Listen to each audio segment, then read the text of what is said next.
You see, down go for 33. I'm so frustrated. I'm doing this tag again because I've forgotten one of the questions. So let's have another go. So this is a tag that Alan Static Traveller put out a week or so ago. I've seen some responses to it. Great idea. And challenging. I found it quite hard. So the tag is the premise: I am God and I have powers to change the world, change history. And Alan has set us set me as God 9 challenges. So I'm going to try and rush through this and not forget the last question like I did last time.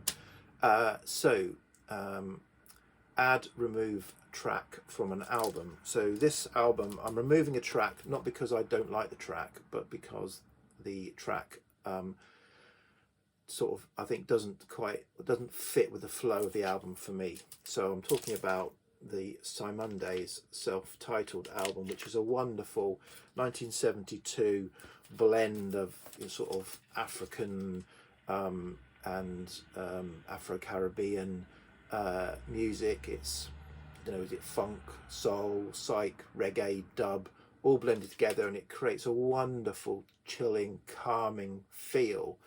And then you get to the last track on the album, Rastafarian folk song, which is exactly what it says. And so that kind of just drifted off into that wonderful place. And then this folk song, which is, say, fine in its own right, but it kind of jars you out of that that haze and brings you back into reality. And you have to listen to this kind of Rastafarian folk song, which sounds. So I just like to take it off the album to kind of allow the whole album to chill me out. That's my first. An artist to resurrect. So I'm resurrecting Leonard Cohen, and I'm using This Is the Reason Why. So I've had this DVD since about 2011. This is from 2010 or 9 performance. So everyone knows the story. I think Leonard Cohen's manager ripped off all his money, and he was forced to go out on the road for many years to recoup his pension fund, and put on some fantastic shows. Obviously his voice was older and gravelly, but he managed to kind of create a magical feeling.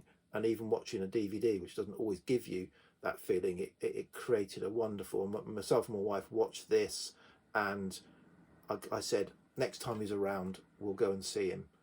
And then unfortunately he passed away 2016. Terrible year. We lost Bowie, Prince and Leonard Cohen.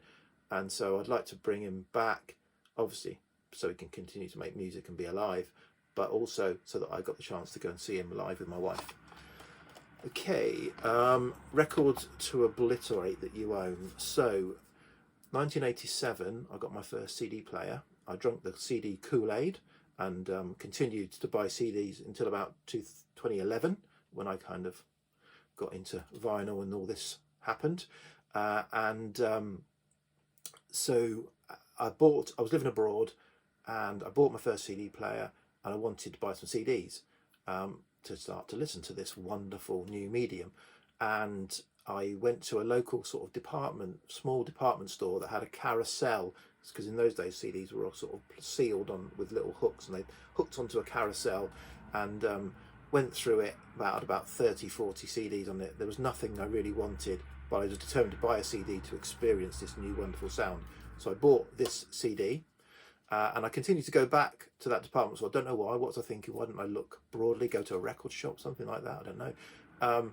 And they turned them about 10 over a month, and I determined each month I would buy a rubbish CD and play it to everybody. Say, listen to this. This is the future. Listen to this sound. And the first CD that I ever bought was Level 42, Running in the Family.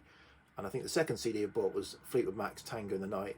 And then a third one was some comp of 1987, hits, which, for those of you around in 1987, the hits were pretty dire. So this set me on a road that I didn't deviate from for quite a while of, if you like, musical misery. I look back on retrospectively and think, why did I not broaden my horizons and go elsewhere for my CDs and get a little bit more quality? And why did I listen to this for a whole month until the next CD came in? And then I listened to this and Fleetwood Mac Tango in the Night for a whole month until I built my collection up. Right. Cover story showing the power of nature. I've got these out of order. I think water is surprisingly powerful. You don't think of it, but the power of water is huge in the good way, and you know, in the likes of floods, and unfortunately, like Steve Carlson will know, in a bad way.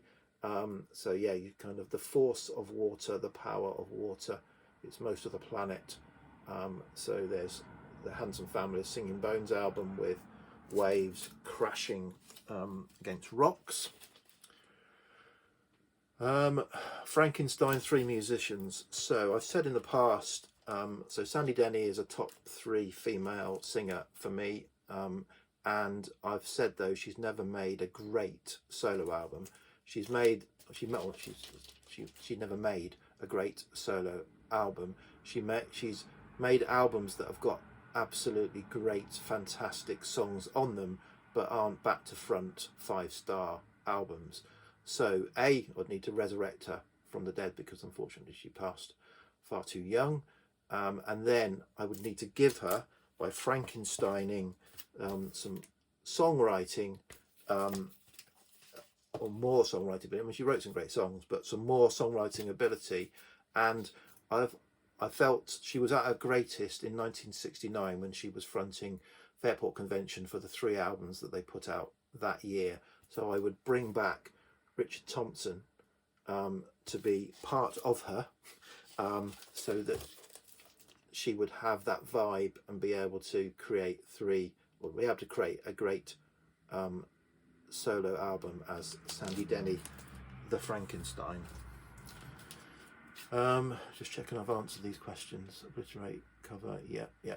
So 1 female, 1 male artist to entertain you in heaven for eternity. Well, the female, it's very straightforward. My favourite female artist, so Kate Bush. Her catalogue is fine for me. That's broad enough. She could sing that catalogue to me for eternity, and I would be happy.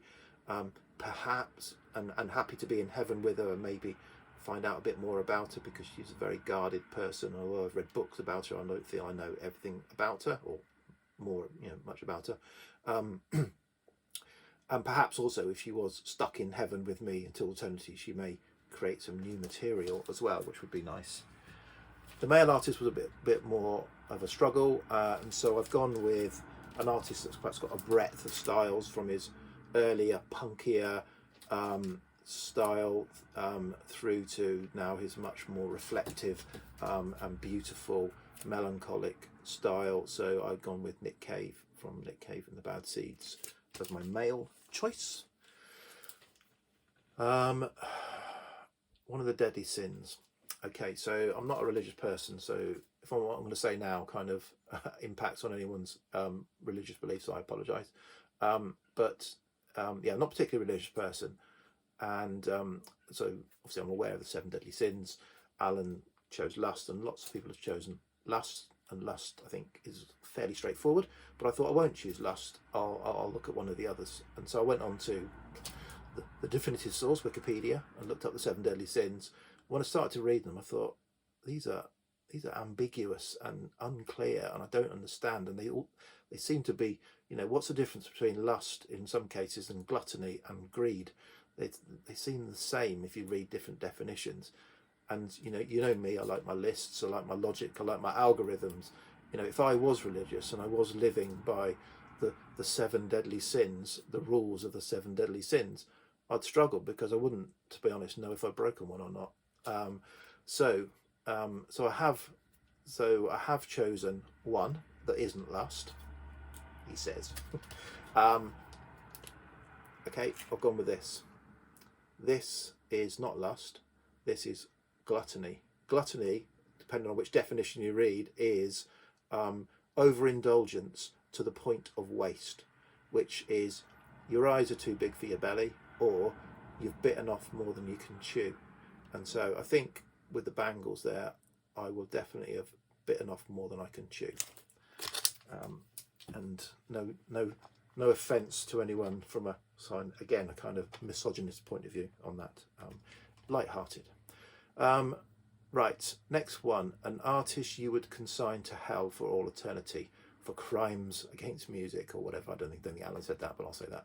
Okay, so I'm fairly kind of laissez-faire on the music front. You know, I like the music I like. I think I've got a fairly broad taste, but there is music I don't particularly care for. But I don't think that means it's bad music. It's just not for me. And as long as the people are, you know, competent and keen and showing endeavour and you know, and behind their music and committed, then and then finding a following, then, you know, fair play to them, and they can carry on. So from that respect, I wouldn't consign anyone to hell. However, there is one aspect that I would like to consign to hell, and of course it's not Lovely Kylie, national treasure. I'm not talking about Lovely Kylie. I would never consign Lovely Kylie to hell, but I would consign Stock Aitken and Waterman Productions to hell. I think, you know, I talked about 1987. You know, I think the late 80s, the Stock Aitken and Waterman production sound is criminal. Looking back, and I'd be quite happy if that had never happened, but certainly happy to consign it to hell. You know, not necessarily anything against Stock Aitken and Waterman, but yeah, the Stock Aitken and Waterman Productions can go to hell as far as I'm concerned. Okay, and the final question: a UK channel I would give 1 million subs to. So I don't want to show favouritism to any of the channels that I follow. So in order to kind of not do that, I will agree with Alan, and I would give 1 million subscriptions to Penge and Derek. But there would need to be a bit of a contract meeting. I would need to get some assurance from Messrs Penge and Derek that they are going to continue with the quality. If they've got the, you know, if they are now going to put out more video, more content because they can afford to, perhaps daily content, that the quality and then I would want the assurance that they are going to continue to ridicule members of the vinyl community to the level that they do for all time. Otherwise, there would be a sort of withdrawal clause in the contract on the subscriptions. Okay, I'll stop there. 12 and a half minutes. So yeah, cheers, Alan, and yeah, cheers, bye.